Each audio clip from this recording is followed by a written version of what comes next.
문재인이가 저지른 자유대한민국 파괴 범죄 및 처벌 법규와 형량에 대해서 알아보고자 합니다.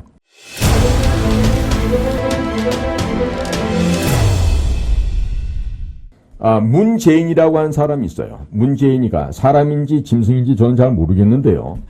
문재인에 대해서 북쪽에서는 대단히 평가를 하고 있죠. 뭐로? 바지사장으로.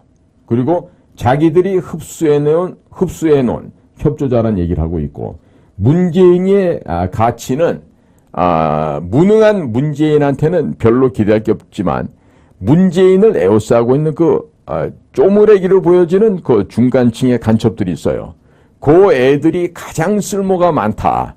이런 이야기들을 평양에서 하고 있습니다.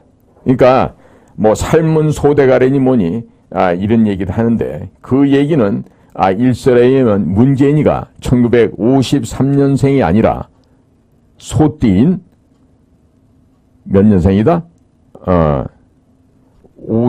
51년 일사후퇴 할 때가 그게 토끼띠니까 전에 그러니까 49년생쯤 되겠네요. 문재인을 삶은 소대가리가 말한 것은 문재인이가 소띠기 때문에 북쪽에서 그렇게 이야기를 했다라는 설이 지금 정설로 돌고 있어요. 그러면 문재인 아버지가 지금 거제도 포로 수용소에서 반공포로 석방 때 나왔다고 얘기를 하는데 말이 되지가 않죠. 아무리 양산에서 만났던 그 아줌에 강순 금옥인가 하는 할매가 있었죠. 돌아가셨지만, 아니 무슨 애를 선적하면은 한 일주일 만에 애가 나옵니까? 어떻게 그렇게 53년이 된지 모르겠어요. 자, 그런데 이제는 뭐 그 출생과 관련된 문제는 차치한다 하더라도요, 문재인을 국가 통계 조작 혐의로 고발한다는 이야기가 지금 오늘 아침 신문에 지금 실렸습니다. 무려 죄목이 무지무지하게 많습니다. 지금 조선일보, 또 중앙일보, 동아일보, 문화일보 각각의 신문에 무슨 사설이나 오피니언이 있는 그 면에 이런 문재인을 국가 통계 조작 혐의로 고발한다. 그리고 이적죄, 간첩죄, 대형 경제 범죄도 즉각 수사하라는 이 문구가 지금 오늘 아침 조간신문에 대서특필이 되고 있어서 국민 여러분들께 홍보를 합니다. 문재인은 집권 5년간 자유대한민국의 공산화 시도, 정치 공작 보복, 퍼주기 민생, 파탄 이후에 퇴임을 하고도 대국민 선동을 지속 중인 바 처단이 시급하다는 이야기가 지금 올라가 있습니다. 그래서 문재인이가 저지른 자유대한민국 파괴 범죄 및 처벌 법규와 형량에 대해서 알아보고자 합니다. 첫째, 국가 통계 조작입니다. 문재인은 대통령의 지위를 남용하여 강신옥 통계청장으로 하여금 국가 통계를 조작토록 하였습니다. 형법 123조, 통계법 39조와 27조에 의거하면 5년 이하의 징역과 벌금 3천만 원이 해당되겠습니다. 둘째로 국가기밀 USB 반국가단체 전달입니다. USB 내용에 대해 통일부는 국가기밀이라고 답변, 국가기밀을 김정은에게 넘긴 명백한 간첩죄임을 통일부에서도 확인해 주었습니다. 따라서 국가보안법 제4조, 형법 98조 간첩죄 의거해서 사형 또는 무기징역이 되겠습니다. 세 번째로 국군을 무력화한 9.19 평양선언입니다. 분계선 군사연습 중지, 항공 방어활동 포기, 휴전선 감시 초소 일방 축소, NLL 무력화, 그리고 국회 동의 없이 위법을 멀쩡한 합법으로 비준해 준 점, 폭정과 핵 위협을 하고 있는 김정은을 평화의 사도라 표현, 미화하고 정당화한 여적죄, 그래서 국가보안법 4조, 형법 96조, 시설 파괴 이적죄 의거해서 사형 또는 무기징역에 처단해야 될 것이고, 국가보안법 7조, 찬양 고무죄 의거 7년 이하의 징역이 해당되겠습니다. 자, 네 번째로 반국가 세력에 대한 국고 대거 지원이 되겠습니다.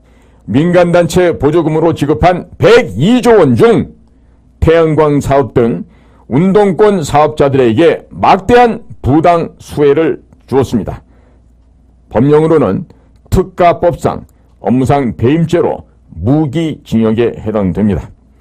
다섯 번째, 탈원전 배임 한전공대 불법 설립이 되겠습니다.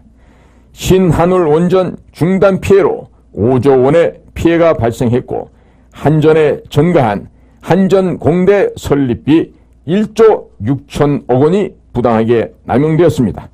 탈원전으로 폭증한 한전 부채 50조 원, 탈원전 정책 손실 1,000조 원 상회하고 있음을 우리는 뚜렷하게 확인을 한 바 있습니다. 회복 불가 피해는 또한 수백조 원으로 추정되고 있는 바 특가법상 업무상 배임으로 무기징역을 선고하는 것이 타당하다 하겠습니다. 여섯 번째로 동해 탈북어민에 대한 강제 북송입니다. 귀순하여 대한민국 국민이 된 탈북어민들을 북으로 강제 추방하여 피살토록 하였습니다. 형법 250조 살인죄 공동정범으로서 그 형량은 사형, 무기징역 혹은 5년 이사 징역에 해당이 됩니다. 일곱 번째로 서해 공무원 피격 사건 조작입니다. 2020년 9월 21일 해양수산부 공무원 북한 해상에서 발견되어 문재인에게 보고했으나 구조 지시조차 내리지 않아 북괴군의 총격으로 사망한 사건입니다. 그리고 청와대 해경에게 이 씨의 자진 월북으로 허위 발표하도록 강압 조치를 했습니다. 이때 탁월한 역할을 했던 게 바로 서훈, 당시 국가안보실장이 되겠죠. 그래서 형법 제123조 직권남용에 의한 5년 이하의 징역에 해당되겠습니다. 여덟 번째로 울산시장 선거 부정이 되겠습니다. 문재인이가 가장 존경한다는 형님 송철호를 울산시장의 부정으로 당선시킨 사건이 되겠는데 핵심 피고인 송병기 수첩에 2017년 10월 13일 VIP가 직접 송철호 후보 출마 요청을 기재한 바 있고 청와대 비서실 8곳이 동원이 되어서 송철호의 당선을 위한 공작 수사를 자행한 바 결국 결과는 김기현이가 낙선되는 결과를 초래하였습니다. 이것은 공직선거법 237조 제2항 1년 이상 10년 이하 징역에 해당이 되겠습니다. 자, 아홉 번째로 드루킹 대선 조작 주범 공동정범입니다. 최측근 김경수 드루킹의 불법 댓글 조작 건수 약 1억 건이 있습니다. 그리고 국정원의 댓글에 비했을 때는 약 1만 배 이상이 되는 어마어마한 범죄가 되겠습니다. 2017년 4월 3일 그 똥숙이라고 하는 여자가 민주당 마지막 경선 현장에서 드루킹 조직인 경인선 가자를 5회 반복 외쳤던 것은 동영상을 통해서 국민 여러분께서 이미 다 보셨던 장면으로 생각이 듭니다. 이것은 형법 314조 2항 컴퓨터 장애 등 업무 방해죄로서 5년 이하 징역 또는 1,500만 원 벌금이 해당이 되겠습니다. 자, 열 번째로 한반도 평화협정 추진입니다. 종전선언으로 유엔사 및 주한미군 철수를 유도하여 국가안보를 위해하는 데 앞장을 섰으며 이것은 모두 국가보안법 제4조 그리고 형법 99조 일반 이적죄에 해당이 됨으로써 무기징역 또는 3년 이상 징역이 해당되겠습니다.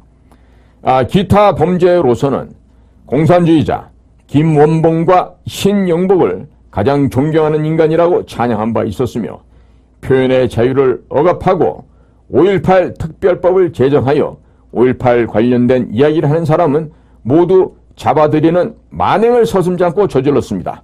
현재 육사 22기를 졸업했던 지만원 박사께서 지금도 감옥에 갇혀있는 영어의 몸이 되고 있다는 점. 참 이런데도 그런 지만원 박사에 대한 그 사면 복권을 하지 않고 있는 이 정권은 뭐 하는 정권인지 알 수가 없네요. 다음으로 안보 포기, 사드 3불에 대한 합의를 해줌으로써 대한민국의 주권을 포기했던 범죄를 저질렀습니다. 그리고 국정원의 국가기밀을 누설했는데 이것은 다름 아닌 서훈이란 간첩을 국가정보원장에 임명함으로써 국가정보원 발전개혁 추진위원회라고 하는 아주 희한한 TF 조직을 만들어서 반국가 세력, 간첩 세력, 친북 세력들에게 국가정보원의 비밀 서버를 해체 공개함으로써 대한민국 사회에서는 더 이상 이 나라의 비밀이 없어지는 이런 참극을 초래하였습니다. 이게 대단히 큰 범죄입니다. 그리고 당시에 국가정보원 출신으로 서훈이에게 빌부터 먹었던 자들이 있어요. 그 덕분에 대사도 나가고 뭐 총영사도 나가고 또 뭐 국가정보원 차장도 하고 했던 그런 자들이 있는데 그 자들도 모조리 끌어다가 소위 모든 관직을 박탈할 뿐만 아니라 연금 전부 다 몰수, 그리고 개인 재산들도 모두 몰수를 해야 됩니다. 자, 그 다음에 그러니까 법률상 부인으로 되어 있는 김정숙이라는 여자가 있나 봐요. 그런데 이 김정숙이가 의전비로 그 국가의 재산을 약탈한 게 지금 한두 푼이 아니죠. 뭐냐면 국가정보기관에 비밀 공작 자금으로 준 특별활동비가 있어요. 줄여서 특활비라 그러는데 그 특활비를 가지고 김정숙이의 목걸이, 또 뿌러지, 팔찌, 반지, 귀걸이, 뭐 이루 말할 수 없이 이 금은보화로 장식을 했고, 또 그 뚱뚱한 몸매를 가리기 위해서 그 옷값을 엄청나게 많이 들였어요. 옷 한 벌에 몇 천만 원씩 하는 그런 옷이 김정숙이가 한두 벌이 아니에요. 한두 벌이 아닌데 옷감이 많이 들어가니까 옷값이 더 비싸겠죠. 예? 예를 들어서 무슨 샤넬의 그 날씬한 모델이 입게 되면은 그 천이 얼마 안 들어갈 텐데 그 김정숙이는 그 배도 나오고 목도 두껍고 뭐 온 데가 다 두껍잖아요. 그러니까 천이 많이 들 수밖에 없죠. 그러니까 이 김정숙이가 쓴 특별활동비, 이 분명히 대한민국 이 정보기관에서 써야 되는 이 공작활동비입니다. 근데 이것을 자기 개인의 사사로운 사치비용으로 남용을 했어요. 의전비용이래요.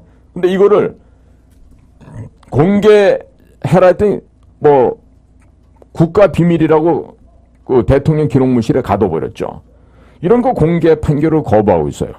이거 그 똥수기 아줌마 그 해먹은 돈도요, 이거 돌려받아야 돼요. 당연히. 돌려받지 못하면 이거 나라도 국가도 아닙니다. 그 다음에 그 천하의 그 내로남불이란 신조어로 만드는 조국과 정경심 부부의 이 범죄 행각이 있었죠. 이런 그 조국에 대한 수사를 저지를 시켰어요. 이게 또 문재인의 커다란 범죄입니다. 그 다음에 검수완박 이 불법 강행 처리를 퇴임하기 불과 이틀 전인가 해버렸죠. 자, 그러니까 이 문재인이는요, 제가 이 법조인은 아니지만 이런 범죄인들에 대해서 그 우리가 객관적으로 이 벌을 형량을 내린다면 한 1800년에서 한 2500년 이 정도의 이 형량을 때려야 된다고 생각합니다.